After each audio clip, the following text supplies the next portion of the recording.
Hi friends, ಎಲ್ಲರಿಗೂ ನಮಸ್ತೆ. ಎಲ್ಲ ನನ್ನ ಸ್ಪರ್ಧಾ ಮಿತ್ರರಿಗೆ ಶಾರದಾ ಅಕಾಡೆಮಿಗೆ ಆತ್ಮೀಯವಾದಂತಹ ಸ್ವಾಗತ. ಆತ್ಮೀಯರೇ, ಯಾರೆಲ್ಲ TETಯನ್ನು ಪಾಸ್ ಮಾಡಿದ್ದೀರಾ ಅಥವಾ ಪ್ರೌಢಶಾಲಾ ಶಿಕ್ಷಕರ ನೇಮಕಾತಿಗೆ ವೇಟ್ ಮಾಡ್ತಾ ಇದ್ದೀರಾ, ನಿಮಗೆ ಬಹು ಮುಖ್ಯವಾದಂತಹ ಮಾಹಿತಿ ಇದೆ ಅಂತ ಹೇಳ್ಬೋದು. ನೋಡಿ, 7,500 ಶಿಕ್ಷಕರ ಭರ್ತಿಗೆ ಪ್ರಸ್ತಾವನೆ. ಈ ವರ್ಷ ಒಂದು 5,000 ಶಿಕ್ಷಕರು ನಿವೃತ್ತಿಯನ್ನು ಹೊಂದಲಿದ್ದಾರೆ.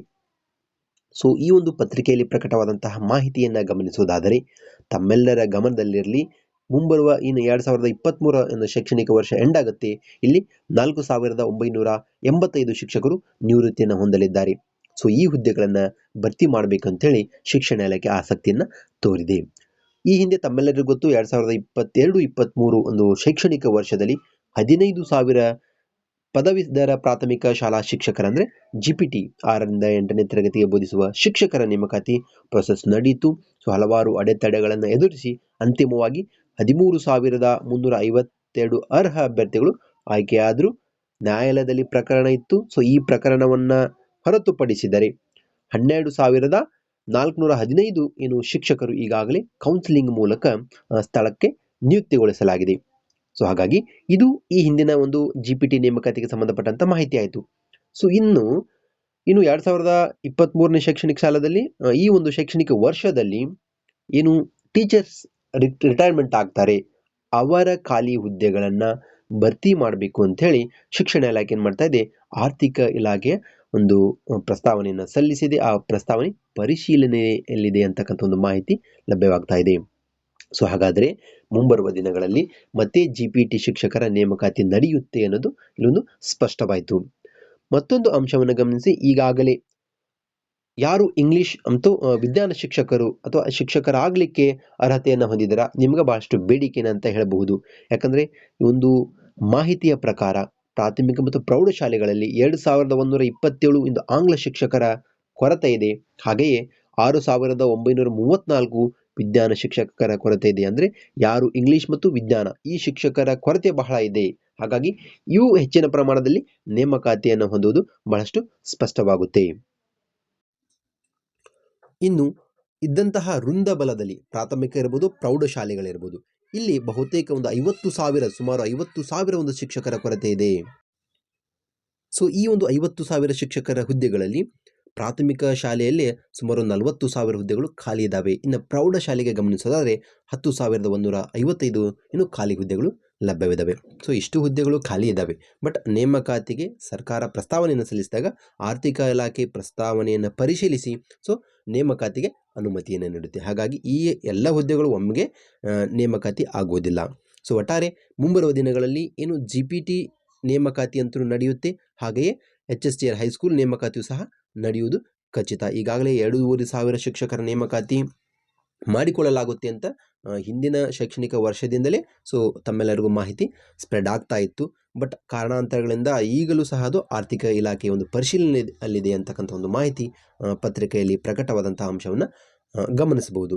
ಹಾಗಾದರೆ ಈ ನೇಮಕಾತಿಗಳು ಮುಂಬರುವ ದಿನಗಳಲ್ಲಿ ನಡೀತಾವೆ. ನೀವು ಆದಷ್ಟು ಸಾಧ್ಯವಾದಷ್ಟು ಏನಪ್ಪ ಅಂದರೆ ತಯಾರಿಯಲ್ಲಿ ಇರೋದು ಬಹಳಷ್ಟು ಸೂಕ್ತ. ಯಾರೆಲ್ಲ TET ಪಾಸ್ ಆಗಿದ್ದೀರಾ, ನಿಮ್ಮ ಆದ್ಯತೆ ಸಾಧ್ಯವಾದಷ್ಟು GPT ಪ್ಲಸ್ HSTR ಎರಡೂ ಕಡೆ ಗಮನ ಇರಲಿ.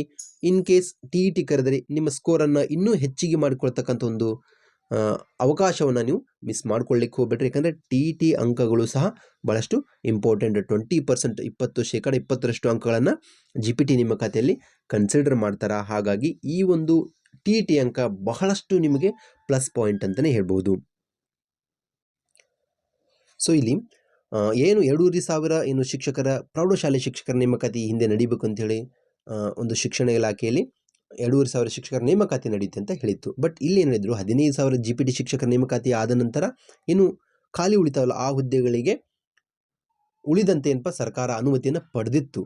ಬಟ್ ಈಗ ಆ ಖಾಲಿ ಹುದ್ದೆಗಳ ಸಂಖ್ಯೆ 1,648 ಮಾತ್ರ ಇದ್ದಾವೆ. ಹಾಗಾಗಿ 2,500 ಶಿಕ್ಷಕರ ಏನು ಪ್ರೌಢಶಾಲಾ ಶಿಕ್ಷಕರ ನೇಮಕಾತಿ ಮಾಡ್ಕೊಳ್ಬೇಕಂದ್ರೆ ಉಳಿದಂತಹ ಒಂದು ನೇಮಕಾತಿಗೆ ಶಿಕ್ಷಣ ಇಲಾಖೆ ಏನು ಮಾಡ್ತಾ ಇದೆ, ಆರ್ಥಿಕ ಇಲಾಖೆ ಒಂದು ಏನು ಸಮಾಲೋಚನೆ ನಡೆಸಿ ಅವರ ಒಂದು ಪರ್ಮಿಷನ್ ಅನ್ನು ಪಡೆಯಬೇಕಾಗುತ್ತೆ. ಈ ಹಿನ್ನೆಲೆಯಲ್ಲಿ ಈಗಲೂ ಸಹ ಏನು ಇಲಾಖೆಯ ಮೂಲಗಳ ಪ್ರಕಾರ ಅಂದರೆ ಮಾಹಿತಿಯಲ್ಲಿ ಏನು ಪತ್ರಿಕೆಯಲ್ಲಿ ಪ್ರಕಟವಾದಂತೆ ಈಗಲೂ ಈ 2,500 ಶಿಕ್ಷಕರ ನೇಮಕಾತಿಗೆ ಸಂಬಂಧಪಟ್ಟಂತೆ ಆರ್ಥಿಕ ಇಲಾಖೆಯೊಂದಿಗೆ ಸಮಾಲೋಚನೆ ನಡೀತಾ ಇದೆ ಅಂತಕ್ಕಂಥ ಒಂದು ಮಾಹಿತಿ ಲಭ್ಯವಾಗುತ್ತೆ. ಈ ಹಿನ್ನೆಲೆಯಲ್ಲಿ ನೆಕ್ಸ್ಟ್ ಇಯರ್ ಅಂತೂ ಬಹುತೇಕ ರಿಕ್ರೂಟ್ಮೆಂಟ್ ಆಗ್ತಾವು. ಹಾಗಾಗಿ ಹೋಪನ್ನು ಕಳ್ಕೊಳ್ಳಿಕ್ಕೆ ಹೋಗಬೇಡಿ. ಇವು ಅದರಲ್ಲೂ ಸರ್ಕಾರದ ನೇಮಕಾತಿಗಳು ಸ್ವಲ್ಪ ಸಮಯವನ್ನು ತೆಗೆದುಕೊಳ್ತವೆ. ಎಲ್ಲವೂ ಸಹ ಪ್ರೊಸೀಜರ್ ಮೂಲಕ ಆಗಬೇಕು. ಹಾಗಾಗಿ ತಡವಾಗ್ತವೆ. ಬಟ್ ನೀವು ಹೋಪನ್ನು ಕಳ್ಕೊಳ್ಳಿಕ್ಕೆ ಹೋಗಬೇಡ್ರಿ. ಆದಷ್ಟು ನಿಮ್ಮ ನೇಮಕಾತಿಗೆ ಪ್ರಿಪ್ರೇಷನನ್ನು ಮಾತ್ರ ಎಷ್ಟು ವೇಗವಾಗಿ ಮಾಡ್ತಾ ಇದ್ದಾರೋ ಅಷ್ಟೇ ವೇಗವಾಗಿ ಈಗಲೂ ಮಾಡಿ. ಯಾವಾಗ ಕಾಲ್ಫಾರ್ಮ್ ಆದ ನಂತರ ಏನು ಸ್ಟಡಿ ಮಾಡ್ತಾರಲ್ಲ ಅಷ್ಟೇ ವೇಗದ ಸ್ಟಡಿ ಈಗಲೂ ಇಟ್ಕೊಳ್ರಿ ಪ್ಲೀಸ್, ಸರಿನಾ? ಇನ್ನು ಉಳಿದಂತೆ ಅತಿಥಿ ಶಿಕ್ಷಕರ ನೇಮಕಾತಿಯನ್ನು ಈಗಾಗಲೇ ಶೈಕ್ಷಣಿಕ ಪ್ರಗತಿ ಕುಂಠಿತವಾಗಬಾರ್ದು ಅಂತೇಳಿ ಮಾಡಿಕೊಳ್ಳಲಾಗಿದೆ. ಅದು ಪ್ರಾಥಮಿಕ ಮತ್ತು ಪ್ರೌಢಶಾಲೆ ಎರಡರಲ್ಲೂ ಸಹ ಅತಿಥಿ ಶಿಕ್ಷಕರನ್ನೇ ನೇಮಕಾತಿ ಮಾಡಿಕೊಂಡಿದ್ದಾರೆ. ಒಟ್ಟಾರೆ GPSTR ಹಾಗೆಯೇ HSTR ಈ ಎರಡೂ ನೇಮಕಾತಿಗಳು ನಡೀತಾವೆ. ನೀವು ತಯಾರಿಯಲ್ಲಿ ಇರ್ರಿ. ಅದಕ್ಕೆ ಸಂಬಂಧಪಟ್ಟಂತಹ ಉಪಯುಕ್ತ ವಿಡಿಯೋಗಳನ್ನು ಸಾಧ್ಯವಾದಷ್ಟು ನಾನು ನಮ್ಮ ಚಾನಲ್ನ ಮೂಲಕ ನಿಮಗೆ ಹಂಚಿಕೊಳ್ಳುವ ಒಂದು ಪ್ರಯತ್ನವನ್ನು ಮಾಡ್ತೀನಿ. ನೀವು ಟೆಲಿಗ್ರಾಮ್ ಗ್ರೂಪ್ಗೆ ಜಾಯ್ನ್ ಆಗಿರಿ. ಅಲ್ಲಿಯೂ ಸಹ ಮೆಸೇಜ್ ಮೂಲಕ ನಿಮಗೆ ಕೆಲವೊಂದಿಷ್ಟು ಮಾಹಿತಿಗಳನ್ನು ಶೇರ್ ಮಾಡಿಕೊಳ್ಬೋದು. ಓಕೆ ಫ್ರೆಂಡ್ಸ್, ನಿಮಗೆ ಖಂಡಿತ ಇದು ಉಪಯುಕ್ತ ಅನಿಸುತ್ತೆ. ಮತ್ತೆ ಏನಪ್ಪ ಅಂದರೆ ಉಪಯುಕ್ತವಾದಂತಹ ಮಾಹಿತಿಯನ್ನು ನಿಮ್ಮ ಜೊತೆಗೆ ಹಂಚಿಕೊಳ್ತೀನಿ. ಮತ್ತೆ ಭೇಟಿಯಾಗೋಣ. ಎಲ್ಲರಿಗೂ ಧನ್ಯವಾದಗಳು.